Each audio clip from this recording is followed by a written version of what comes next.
નમસ્તે।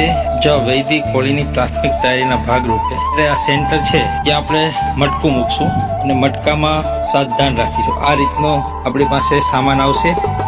આ જે કોથળાઓ છે એમાં છાણા હશે, બીજી બધી વસ્તુઓ આ બે થેલીઓમાં હશે। આમાં નવગ્રહ સમિધા છે, આમાં સૌપ્રથમ તો ઘી છે, કપૂર છે, દીવા, અગરબત્તી, નાણાછડી, માચીસ, આ બધું આ પેકેટમાં છે।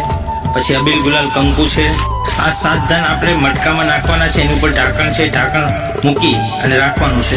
અને આ હવન સામગ્રીના પેકેટો છે। તો આ હવન સામગ્રી દરેક સોસાયટીના સભ્યો આવે તો એ પ્રદક્ષિણા કરે અને હોળી માતાને આ હવન સામગ્રીથી પ્રદક્ષિણા કરી અને સમિત તરીકે હોમ કરે। તો આપણે હવે કેવી રીતે હોળી સ્ટાર્ટ કરવી ગોઠવવાની તે આપણે બતાવીશું।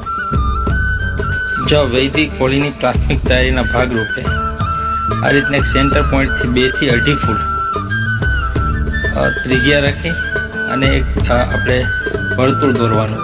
આવી રીતે આપણે સ્ટેપ બાય સ્ટેપ છાણા ગોઠવતા જઈશું। આ બે છાણાની વચ્ચે આપણે થોડી જગ્યાઓ રાખશું જેથી હવાની અવર જવર થાય તો હોળી સારી રીતે ટકટી શકે।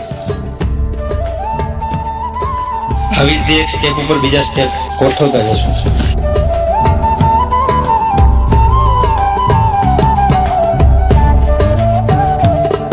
હવે તે સ્ટેપ બાય સ્ટેપ આગળ જતા નાનું કરતું જવાનું છે જેથી કરીને ઉપર પિરામિડ આકાર આપણે લઈ શકીએ।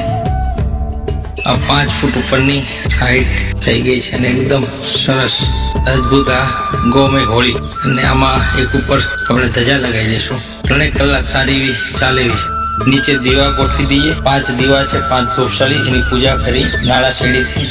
અને કપૂર આપેલું છે, ભીમસેન કપૂર। તો ભીમસેન કપૂર બધી અહીંયા હોળી ઉપર લગાવી મૂકી દેવામાં આવશે તો એકદમ સરસ રીતે પ્રગટી અને આહલાદક વાતાવરણનો અનુભવ થશે। અને આમાં બધા જે સોસાયટીના સભ્યો છે એને જે હવન સામગ્રી આપી છે તે પ્રદક્ષિણા કરે અને આમાં હોમતા જાય।